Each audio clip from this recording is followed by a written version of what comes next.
Welcome to the Physician's Guide to Financial Wellness, the podcast dedicated to helping physicians in Michigan turn their professional success into financial success while enjoying life along the way.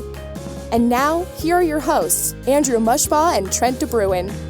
Hi, everyone, and welcome to another episode of the Physician's Guide to Financial Wellness. This is Andrew Mushbaugh, and I'm joined as always by my co-host, Trent DeBruin.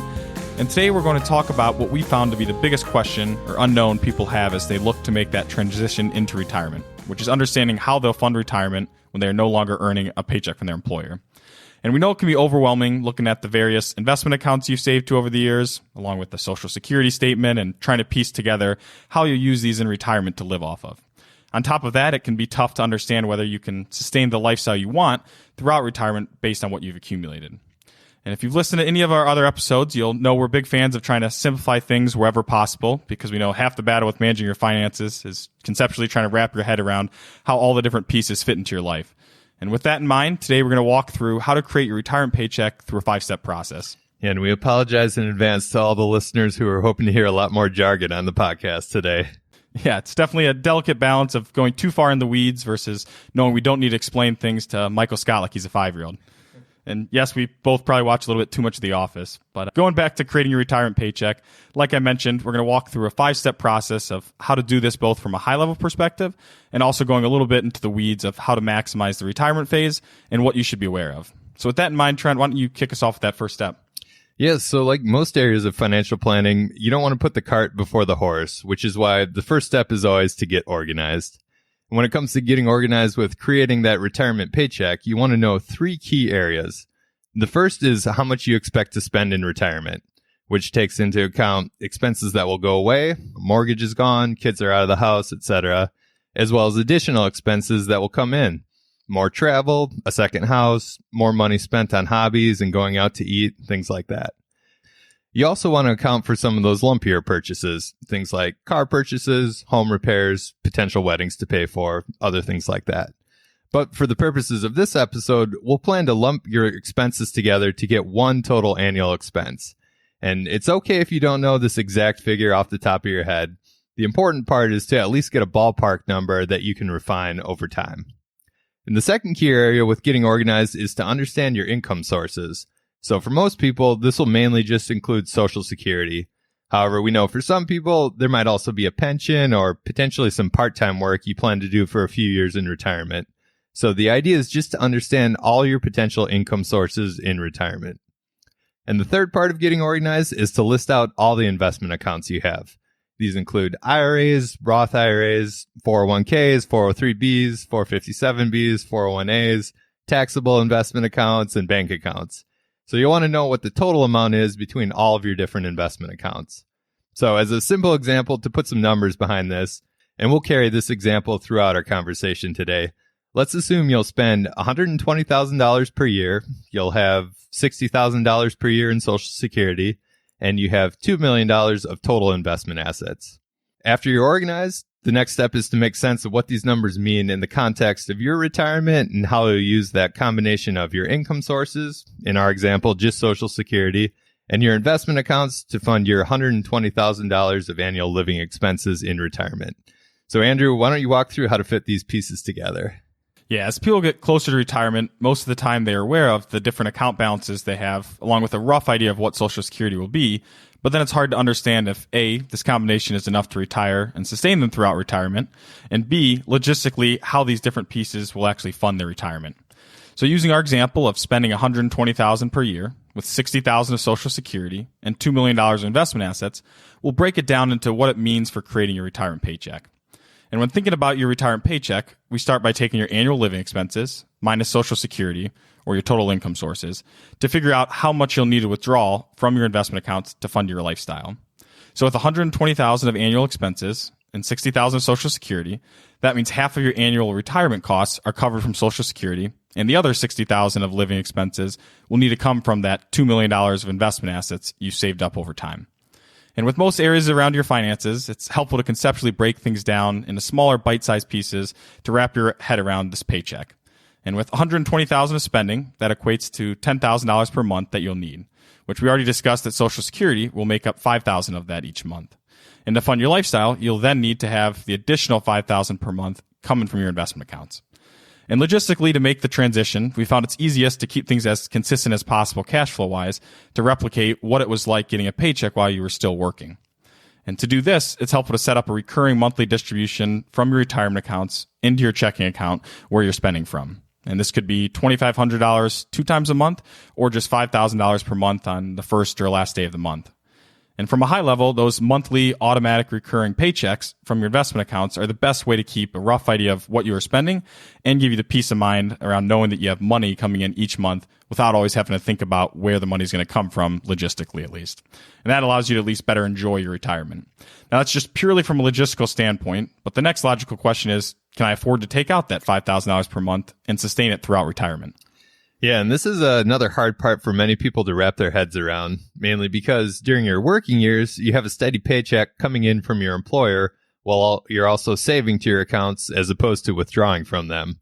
So in retirement, the responsibility shifts to you to replicate that paycheck and ensure that you're balancing enjoying your retirement with not worrying whether those investment accounts will last through a 30-plus year retirement. With your investment accounts, you know that your account balance will fluctuate over time as the stock and bond markets change each day. When the market's doing well, it's a lot easier to take from your investment accounts because you're taking money from your accounts, but your account balance may still be going up. However, when the stock market has periods where it's temporarily down, like we saw in March of 2020 with a 30 to 35% decline, it can feel a lot different taking from your accounts while seeing the overall account balance decline. It doesn't feel good seeing your investment accounts going down in retirement, especially when you're withdrawing from them. It's helpful to have some context. We know the stock market will inevitably go down many times throughout your retirement, but we also know these declines are only temporary, and eventually the market will resume its long-term upward trend. This is why you have bonds in your portfolio in addition to stocks. We like to say that a bad day for the stock market is like a bad year for the bond market, since the price of bonds tends to be more stable over time and you don't have the same year-to-year fluctuations that you see with stocks. Bonds also tend to perform better when the stock market declines as people sell stocks and buy bonds, which pushes up the price of bonds. And by having bonds in your portfolio, or what we call the war chest portion of your investment portfolio, it gives the portfolio a bit more stability and allows you to sell from bonds to fund your monthly living expenses during those periods where the stock market's temporarily down. And this is why we typically recommend our clients to have at least 5 to 7 years worth of living expenses in bonds to provide that extra stability and allow stocks to recover before you withdraw from them. Yeah, we know there are a lot of general rules of thumb around how to pick your mix of stocks versus bonds as you transition to retirement, but the problem is that everyone has a unique situation between their living expenses, mix of income sources versus investment accounts. So while we don't like to give general rules of thumb very often, we know it's helpful to at least have a rough idea of how to think about your investment portfolio in retirement and the right mix of stocks and bonds for you. We also know that people outside the financial industry don't like thinking about everything in percentage terms, which is why we prefer to use actual dollar amounts you can use at least to get a starting point of what the right mix for you is between stocks and bonds based on your living expenses. So we just went through a high-level overview of where to start when thinking about creating an investment portfolio that allows you to be strategic with how you withdraw from your accounts based on the randomness of the stock market. But the next question to understand is, how do I know if the amount I am taking out of my investment accounts is sustainable and will last throughout my retirement without worrying about running out of money or having to make large adjustments in the future? Yeah, that's definitely the biggest question and one of the hardest things for people to understand because there are so many unknowns and variables that are outside your control. And we use retirement software to run projections and check in on this each year to make sure our clients are striking that right balance of spending and enjoying retirement without jeopardizing the later years of their retirement. We know that isn't very helpful for people listening as you try to understand what's a safe amount to withdraw from your accounts each month or each year. Yeah, I thought you were going to tell our listeners the secret strategy so you can fully enjoy retirement and have that last check bounce. Yeah, I guess we'll have to save that for another episode. But for those of you who want to make sure you don't have checks bounce earlier than the last one you write, that's where the 4% rule comes into play. And the 4% rule is based on academic research that says, based on history, if you have a globally diversified investment portfolio of 60% stocks and 40% bonds, you can safely withdraw, as the name says, around 4% of your investment accounts each year without running out of money over a traditional 30-year retirement period. So before we dive into an example of this, the punchline is that the smaller the percent you withdraw from your investment accounts to fund your retirement paycheck, the more confident you can feel that you won't run out of money in retirement. And having said that, we all only have one go at life here, so we wouldn't want someone to limit how much they're taking out at the expense of enjoying their retirement years, only to leave a much larger inheritance behind than what they may have otherwise wanted. Which is why it's about striking that balance of not limiting yourself, but also not withdrawing too much more than 4% of your investment accounts each year. And going back to our example, with a $2 million investment account, $60,000 of Social Security, and spending $120,000 each year, that leaves you with $60,000 per year that you need to withdraw from your investment accounts.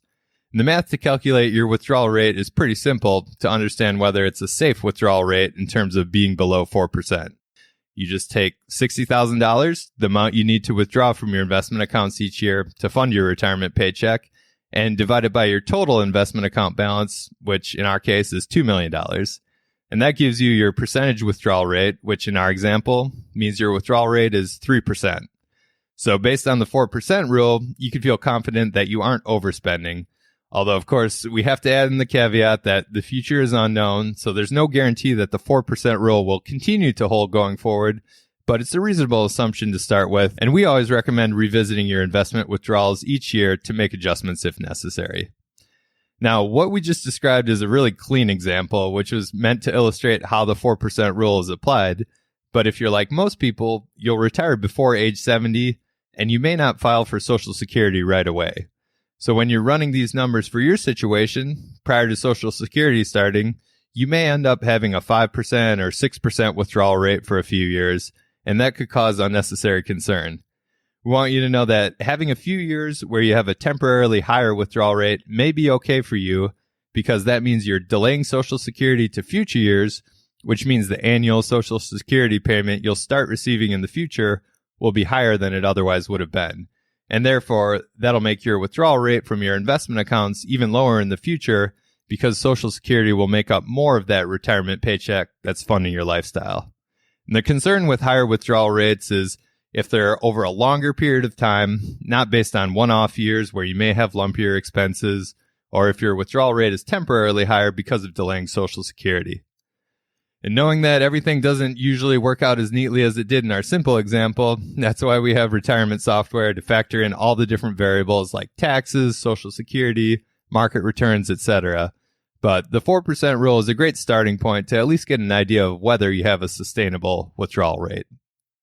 After you have an understanding of whether the amount you're taking from your investments is sustainable, you can then start to focus on more advanced planning that will allow you to keep more in your pockets after paying taxes, which could mean you could spend even more in retirement than otherwise. So Andrew, why don't you touch on how you can take it a step further with tax planning in retirement? Yeah, after you have the framework in place of understanding your retirement paycheck, then you can start to take advantage of more advanced planning opportunities to maximize your hard-earned savings. And we had a separate podcast devoted toward saving taxes while working, which we'll link to in the show notes. But the focus during your peak earning years was to focus on tax deductions and maximizing as many as you could. However, in retirement, the focus shifts away from minimizing taxes in each year and instead focusing on a strategy to minimize your lifetime tax bill, which is over the next 20 to 30 years versus just any 1 year.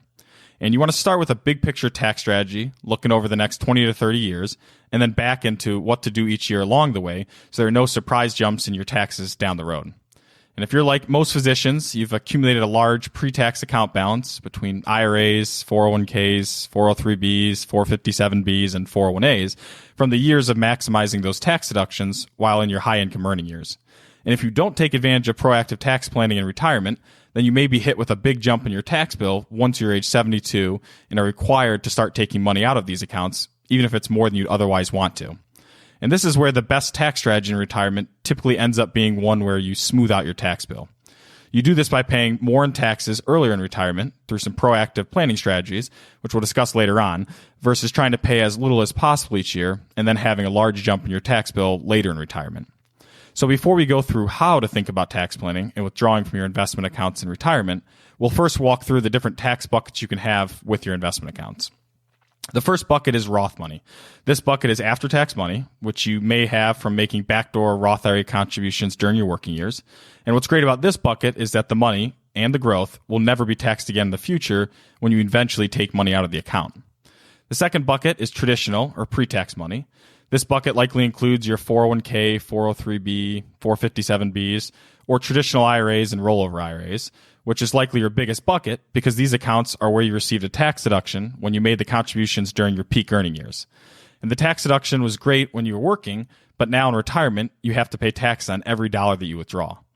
And the last main bucket is taxable accounts. These are accounts like an individual or joint account, also known as a brokerage account, that you invested any money above what you put into your retirement buckets. And these accounts offer preferential capital gains tax treatment based on the increase in value since you invested the money, which is lower than the ordinary income tax rates on the money that you have to pay from your traditional and pre-tax accounts. And you also get the benefit of only having to pay taxes on the gains or increase in value from your investments. So for example, if you invested $100,000 and now it's worth $105,000, you only have to pay taxes on the $5,000 of gains when using the $105,000 to fund your retirement paycheck. Since these three different buckets all have different tax treatment, it allows you to develop an intentional and strategic plan with how you withdraw from the accounts in order to minimize your lifetime tax bill as you work toward funding that retirement paycheck. So using our example with a $2 million investment portfolio that may break down into $1.6 million in an IRA, $100,000 in a Roth IRA, and $300,000 in a taxable account. Like we mentioned earlier, you want to be strategic with how you get the cash from your various investment accounts to fund that $5,000 per month or $60,000 per year by selling from either stocks or bonds strategically based on what's happening with your investments. But you do want to also take it a step further by being strategic based on the various tax benefits or limitations of each different account and tax bucket that you have. So once the mix of investment accounts you have and understand how much you need from your accounts each year, you can project out to estimate your future tax liability and compare it to where you are today. And that allows you to then create an intentional tax retirement plan with the focus of minimizing your lifetime tax bill. Yeah, that point about minimizing your lifetime tax bill versus focusing on paying the least amount of taxes each year, like you did during your working years, is often overlooked, which is understandable if you don't have perspective around the big picture. And we won't go too far into the details, which I guess is always relative, since up to this point, we've probably gone further into the details than some people may be interested in, but we'll outline the high-level strategies to consider. Thinking about creating a tax-efficient withdrawal plan to fund your retirement paycheck starts by projecting out into the future. It requires making some assumptions, but the goal is to get a rough idea of where you expect to be in the future in terms of your tax situation. We start this process by looking at age 72, because that's the age where you have to start taking required minimum distributions, or RMDs, from your pre-tax investment accounts, regardless of whether you want to or not. The way required minimum distributions work are that, beginning at age 72, the government requires you to withdraw a certain percentage from your pre-tax investment accounts each year. And the reason for this is that when you initially contributed money to these accounts, you received a tax deduction for your contributions. But the government wants to eventually get paid, and that doesn't happen until you withdraw from the accounts, so you're required to start doing that at age 72. To give you some perspective around the amounts involved, if we use our example of a $1.6 million IRA and assume you're age 72 today, your required minimum distribution for the year would be $62,500, which in our example is more than the $60,000 you would need to take out to fund your retirement expenses. And continuing with the process of looking at your tax situation at age 72, you then want to add in your Social Security, which in our example is $60,000, to get a rough idea of what you expect your future taxable income to be at that point. In this case, it would be the $62,500 required minimum distribution, plus the $60,000 from Social Security, so $122,500 total. And just an FYI, Social Security income is only taxed up to 85% of it, but we want to keep the numbers simple here. From there, you can compare what that estimated future tax liability is at age 72 to where you are at today and where you expect to be for the next several years, because that allows you to develop your strategy and see if you should do anything proactive.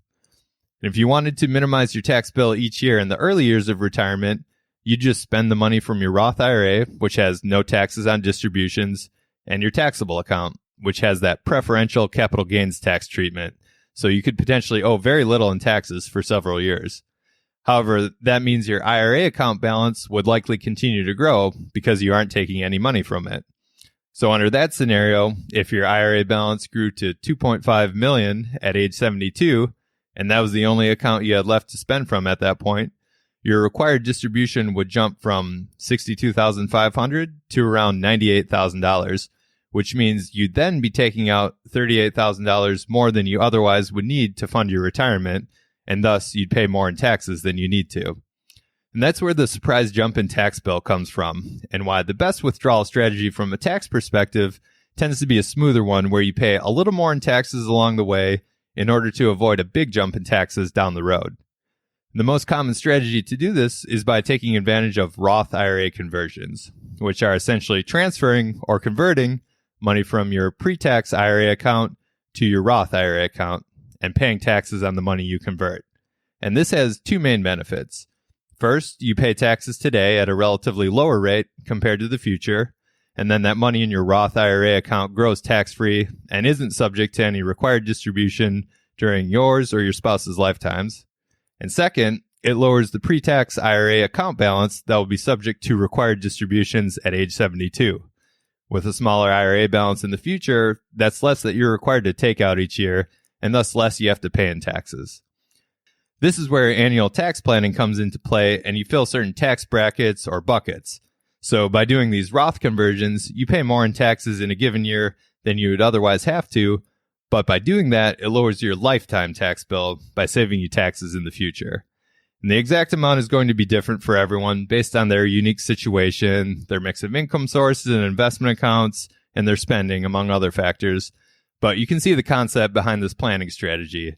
And we put together a downloadable one-page guide that walks through some of the key retirement tax planning windows, which we'll include in the show notes.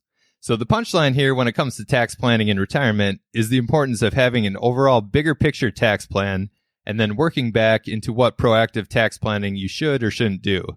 The best way to do this is by understanding the tax treatment of your different investment accounts and then running the numbers to see if it makes sense to take advantage of strategic Roth IRA conversions.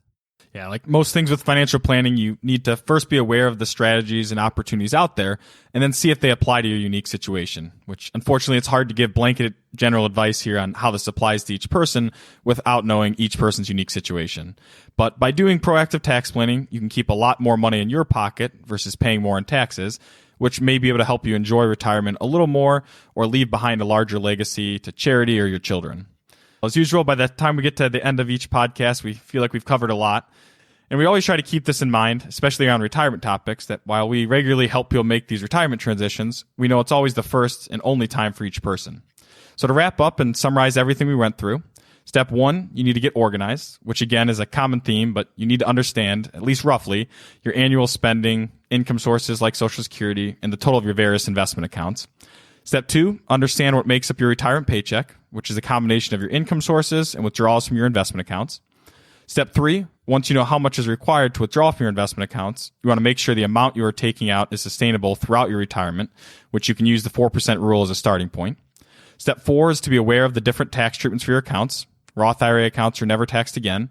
With traditional or pre-tax IRAs, you pay tax on every dollar you take from your accounts. And finally, with taxable accounts, you get the preferential tax treatment and are only responsible to pay taxes on the gains. And finally, step 5 is to create an overall retirement tax plan of how to withdraw from your various investment accounts and proactive strategies like Roth IRA conversions to focus on lowering your lifetime tax bill. And we hope this was a helpful discussion to provide some perspective around how to think through creating your retirement paycheck, both from a psychological standpoint and some of the financial areas to stretch your hard-earned savings. And as always, we appreciate you joining us for another episode of the show, and thank you for the time you spend with us. If you have any thoughts to share or questions you'd like to have answered, feel free to email us at info@mdwmllc.com. You can also visit the podcast page of our website, mdwmllc.com/podcast, to access the show notes and everything we covered today, including that one-pager on the key tax planning windows during retirement. Take care, everyone, and we'll look forward to talking again soon. Want even more ideas, tools, and resources on how to make smart financial decisions? Check out the resources section of MD Wealth Management's website at mdwmllc.com, where you'll find additional knowledge and insight from Michigan physicians, including a blog, ebook, and one-page guides. While there, you can also schedule a 15-minute conversation with Andrew and Trent to learn more about what it means to work with the firm and how they serve physicians. If you've enjoyed the content, please leave a review on iTunes and share with your friends and colleagues. Thanks so much for listening. Andrew Mushbaugh and Trent DeBruin are certified financial planners, principals, and co-founders of MD Wealth Management, a registered investment advisory firm in the state of Michigan. All opinions shared in the show are for general information and are not intended to provide specific advice or recommendations for any individual. All performance referenced is historical and no guarantee of future returns. Please consult with your legal advisor, your tax advisor, or your financial advisor before making any decisions.